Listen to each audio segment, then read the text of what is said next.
Bonjour à tous et à toutes, aujourd'hui vidéo decklist du deck insectes que Antoine a joué, donc un mélange de Call of Troop et de guêpes de bataille et de plein d'autres cartes insectes différentes. Et du coup, il a finalise du tournoi d'Aven au compte et je vais donc vous présenter sa decklist. Allez, c'est parti.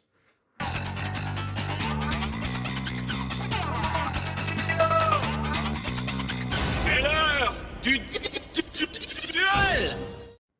Donc alors, le deck Call of Troop, un deck combo basé vraiment sur le Go First, une très longue combo qui est pas simple à exécuter. Antoine étant débutant avec le deck, il a eu quelquefois un peu de mal, mais du coup ça lui a quand même permis d'arriver deuxième à l'issue des rondes. Ces match-ups, donc contre moi, contre Dragonité, il s'est fait 2-0 malheureusement. Ensuite il a gagné 2-0 contre Tom qui jouait Cyber Dragon, et il a gagné 2-1 contre Juliette qui joue un deck Traptrix. Donc le deck a quand même fait une très bonne performance, c'est un deck qui, une fois maîtrisé, fait franchement de très belles choses, mais pour le coup c'est pas un deck très simple à jouer. Et je vais donc vous présenter la decklist. Alors on joue 3 insectes de résonance, donc ça c'est vraiment un de nos meilleurs starters. Sachant que le deck c'est pas réellement des one card combo on va dire, mais voilà. Lui, très simplement, quand il quitte le terrain, il va tuto un monstre insecte de minimum niveau 5, et quand il est banni, il va pouvoir permettre d'envoyer un insecte depuis le deck au cimetière. C'est pas une fois par tour ces effets, donc en fait le but c'est d'en abuser en fait. Donc ça, voilà, il y a beaucoup de cartes qui sont pas une fois par tour. 3 Armed Rébellion, qui du coup permet de spé un monstre avec 1000 d'attaque ou moins depuis le deck, donc lui. Puis en fait on peut spé de la main ou du deck, mais si on spé du deck on est obligé d'envoyer un monstre qu'on contrôle au cimetière, donc le but ça va être d'invoquer un sec de résonance pour l'envoyer au cimetière, afin du coup d'aller tutoriser un monstre de minimum niveau 5, qui est du coup notre starter guêpe de bataille, Rapière, qui lui du coup est vraiment incroyable, parce qu'en fait il va défausser une carte de notre main, un monstre insecte de notre main, puis activer la magie du deck, puis il s'invoque spé. Et du coup la magie elle dit que quand on invoque un monstre guêpe de bataille, on va pouvoir aller tuto un monstre guêpe de bataille avec moins d'attaque. Du coup ça permet que lui théoriquement il se spé, il active la magie et il va en plus tuto une autre carte. Donc ça c'est très fort. Et du coup vous voyez que du coup la combo, on active ça, on invoque résonance, il est envoyé au cimetière, on va tuto lui, on fait son effet, on n'a toujours pas normal summon. Donc ça c'est très fort. Et aussi la magie peut rendre un de nos monstres une fois par tour synthoniseur. Et son effet de tuto c'est jusqu'à 2 fois par tour aussi. Ensuite on joue 3 Sting, qui lui du coup est une très bonne carte à normal summon. Quand il est invoqué norme ou spé, on peut aller tuto un monstre guêpe de bataille, mais aussi en effet rapide on peut sacrifier un insecte qu'on contrôle puis cibler un monstre adverse et annuler ses effets. Donc c'est également une très bonne carte sur le board. Ensuite les deux extenders guêpe de bataille, donc épingle à cible et arc double, lui qui se spé une fois par tour gratos et lui qui se spé si on contrôle un insecte et qui va pouvoir permettre d'infliger 200 points de dégâts à l'adversaire aussi. C'est anégnotite mais bref. Ensuite, un Arbalès qui du coup, lui, quand il invoque une norme, permet de reborn 1. Du coup, dans notre loop, guêpe de bataille, on a moyen de faire une normal summon supplémentaire d'un guêpe de bataille. Du coup, on pourra faire son effet pour reborn à niveau 3 maximum depuis notre cimetière. Ensuite, on va passer aux cartes Call of Troop. Alors, on va jouer 2 Buggy, qu'on est un peu obligé de jouer x2. Quand il est invoqué, il va respect un Buggy, donc lui-même, depuis deck main cimetière. Voilà. Donc lui en fait il va nous permettre de faire une X6-3 en fait gratos. Ensuite on joue une fois le bombardier qui se spé lorsqu'on invoque un insecte. Et il dit aussi que quand l'adversaire active un effet de monstre, on va pouvoir le sacrifier. Enfin sacrifier un insecte pour détruire le monstre. En gros il fait un peu Ghost. Ensuite on joue une fois le roller qui du coup se spé de la main en bannissant un monstre insecte de notre cimetière. Ensuite un lancier d'art qui du coup est un peu une entrap. Parce qu'en fait on va pouvoir le spé durant la main phase en effet rapide en ciblant un insecte dans notre cimetière et une carte dans le cimetière adverse. On va mettre les deux en dessous du deck et on va l'invoquer spé. Et ensuite quand elle a invoqué norme ou spé, on peut tuto une carte magie piège Call of Troop. Du coup on va jouer un atterrissage et une fois la contre-piège. Atterrissage va sortir de la decklist parce que la carte ne sert à rien. Voilà, on joue des fusions mais la carte ne sert à rien. Contrairement à Voldar qui du coup elle negate un effet de monstre si on contrôle un Call of Troop, mais elle dit aussi que à la fin de tour, si on contrôle un monstre avec minimum 3000, on peut bannir un insecte pour la reposer. Du coup, théoriquement, c'est une carte qu'on va toujours avoir sur le board, et ça, c'est vraiment hyper intéressant et vraiment très fort comme mécanique. Une fusion instantanée, pour ce monstre du coup que je vous présenterai après. Ensuite, on joue un Gokipol qui fait partie de la main combo. Lui, du coup, s'il est envoyé au cimetière, on peut tuto un niveau 4. Et si on a tuto un monstre sans effet, on peut le spé à la place. Bon, on joue pas de monstre sans effet, du coup, pour le coup, parce qu'on a réfléchi à une decklist la plus optimale et en jouant un peu le moins de briques possible, parce que le deck joue quand même pas mal de briques. Parce que théoriquement, c'est même le cas, si on hard draw la magie continue, on ne peut pas déclarer rapière. Donc ça, c'est très relou, par exemple. Donc le deck joue quand même pas mal de briques. Un Bio-Insect Armor, une carte qu'on n'est pas forcément obligé de jouer. Faut que je réfléchisse à si je la mets ou pas. Donc ça, c'est une carte qui va pouvoir s'équiper depuis la main au cimetière à un monstre. Et il va le booster en attaque et défense, en gros, et ce qui va nous permettre de faire une fusion contact d'un monstre que je vous présenterai après. Ensuite, on joue le Supply Soldier. Lui, du coup, quand on active un effet de monstre insecte en effet rapide, on peut le spé, et il nous permet de faire une fusion, en fait. Donc, durant notre phase, on peut faire une fusion. Du coup, ça, c'est trop fort. Enfin, la carte, on l'utilise dans la main combo, elle est très forte. Un chargeur dévastator. Donc, lui, on le spé en bannissant 2. Voilà. Point. C'est des cartes qu'on peut tuto, ça. Une carte qu'on va envoyer au cimetière, c'est donc Birgram, qui est une carte de Go second. Elle peut se spé, du coup, en bannissant 3 insectes plantes depuis notre cimetière. Et en fait, en effet rapide, elle peut détruire, du coup, tous les monstres face recto qui ne sont pas insectes ou plantes. Et par contre, elle peut pas attaquer directement ce tour, mais du coup, c'est un raceboard de Go second qui est très fort. Ensuite, on joue la piège Ragnarika, qui est tutorisable dans le deck, qui du coup va détruire des cartes en fonction du nombre de liens de types différents qu'on contrôle. Donc les types sont plantes, insectes, reptiles. Nous, on n'a que des insectes, donc en fait, elle va juste péter une carte. Mais l'avantage, c'est qu'aussi, elle peut se bannir du cimetière pour détruire un monstre. Donc elle est très intéressante. Ensuite, une carte qui peut être considérée comme une entrap, mais également une carte d'engine dans ce deck, c'est Cancrela Vengeur. Parce qu'en fait, littéralement, Cancrela Vengeur, on peut l'utiliser dans nos main combos pour les tutos, notamment du coup des terres comme par exemple Supply, qui du coup elle dit quand l'adversaire va invoquer via une magie ou une piège, on va pouvoir spé cette carte sur notre terrain, et elle dit que tant qu'elle est sur le terrain, les cartes adverses, au lieu d'être envoyées au cimetière, sont bannies à la place. Du coup, elle est vraiment très forte. Et du coup, quand elle quitte le terrain, on peut aller ajouter un monstre insecte terre avec max 1500 de défense, d'attaque, pardon. Donc très bonne carte dans le deck.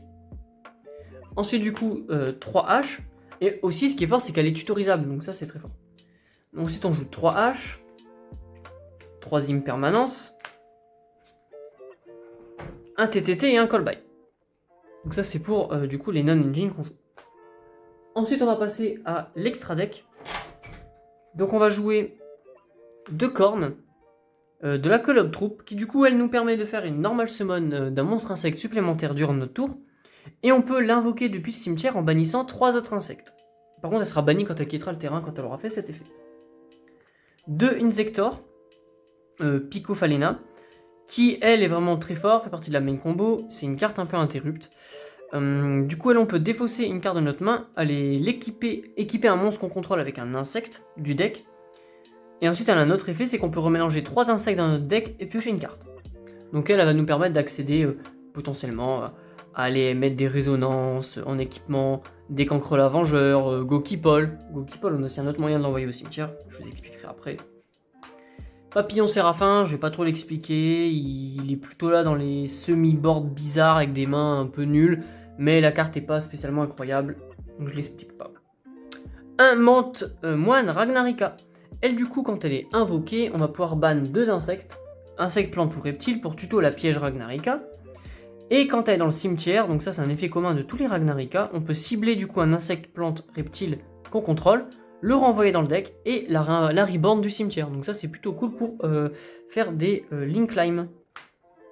Ensuite du coup la carte chiante du deck, la lien 4, qui du coup, tant qu'elle a 3000 d'attaque ou moins, elle n'est pas ciblable par des cartes adverses et pas destructible par des cartes adverses, donc ça c'est très fort.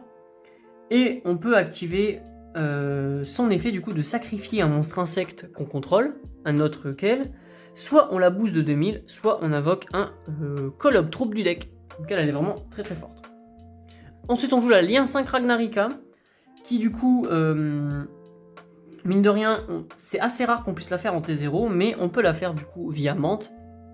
qui va du coup nous donner déjà lien 3, il ne nous restera plus qu'à avoir une lien 2, ou 2 autres monstres.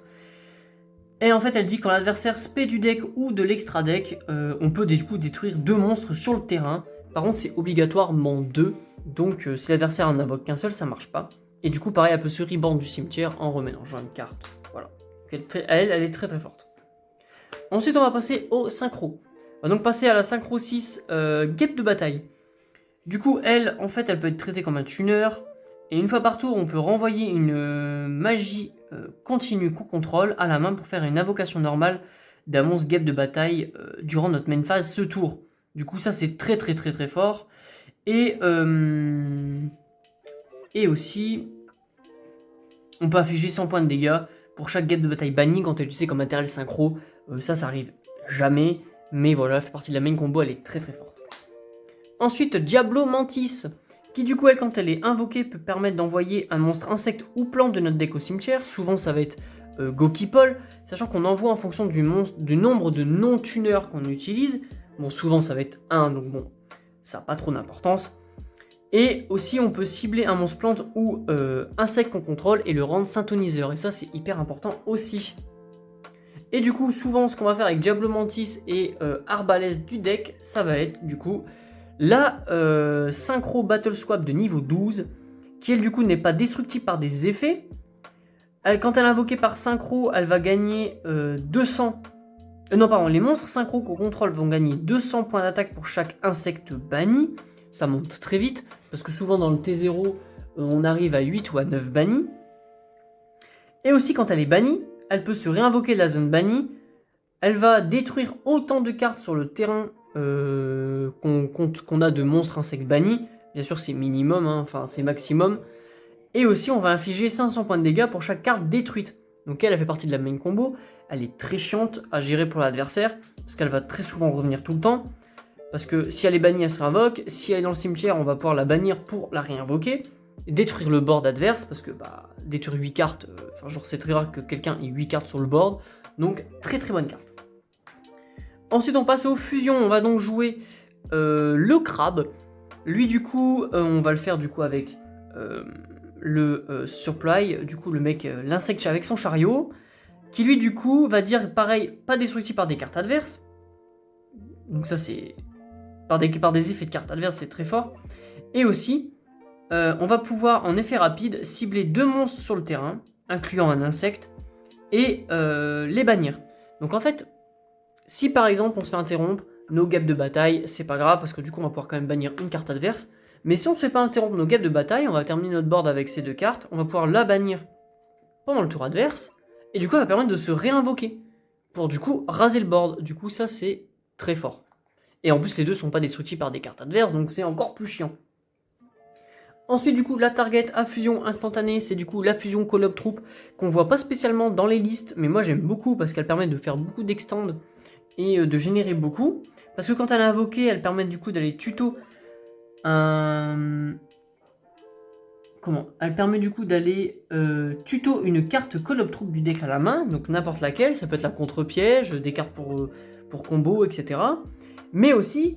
quand elle est sur le terrain et qu'elle voit un monstre Call Up Troop qui se bannit, ou qui est banni, on va pouvoir réinvoquer un Call Up Troop banni. Donc elle nous permet du coup de tuto et d'en plus d'extendre. Donc elle est vraiment cool, moi j'aime beaucoup la jouer.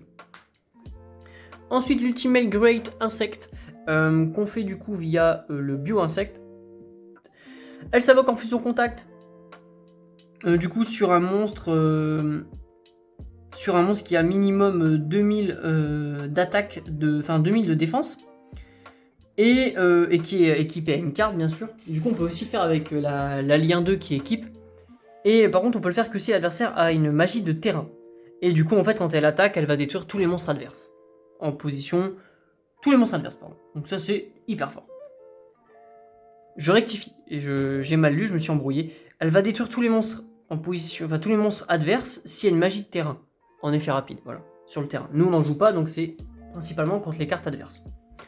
Et la dernière carte d'extra deck, c'est donc le roi Zidada numéro 3, qu'on fait du coup avec les deux Buggy, qui du coup, elle, est une impermanence, entre guillemets. Il va détacher un pour cibler un monstre adverse, annuler ses effets. S'il le fait, il va se booster de sa centre de défense. Mine de rien, ça peut aller vite. Et s'il change sa position de combat, on va pouvoir reborn un du cimetière. Donc ça c'est un effet à pas oublier non plus.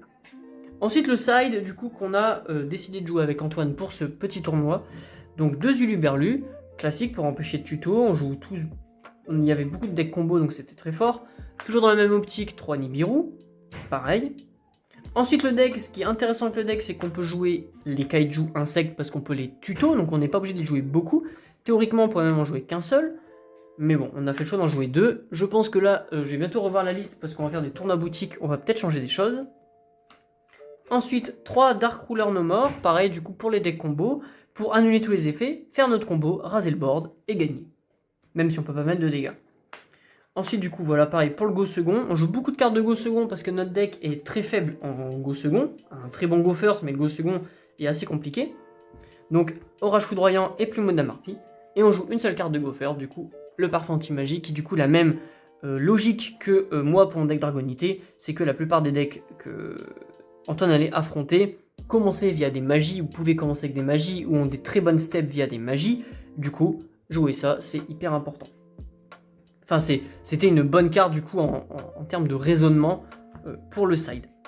Donc du coup, moi personnellement, j'ai beaucoup testé le deck. Je trouve le deck agréable parce que même si le deck est une one card combo, entre guillemets, on peut arriver à faire la note main combo via d'autres cartes. On peut la faire un peu en mode décousu, ça marche aussi. Et du coup, c'est un deck qui est hyper plaisant. Antoine, c'est un débutant dans le jeu. C'est pas spécialement un deck que je recommanderais pour les débutants, mais en fait il avait commencé du coup avec Paléo et Cosmo et il voulait voir un peu un deck qui invoque beaucoup de l'extra deck. Du coup là c'est carrément le cas. L'avantage c'est qu'en plus il peut voir les Xyz, les fusions, les synchros, les liens, et ça du coup c'est hyper intéressant pour apprendre à faire plein de styles d'invocation. C'est un deck vraiment cool, bon très peu de free spot etc, mais franchement c'est un deck très très cool, je pense qu'il s'amuse beaucoup quand il arrive à faire les combos, et voilà, parce qu'Antoine ne joue pas spécialement beaucoup, donc voilà. Donc j'espère que cette vidéo vous aura plu, moi je vous dis à très bientôt pour de nouveaux duels, nouvelles decklists, nouvelles vidéos, salut tout le monde.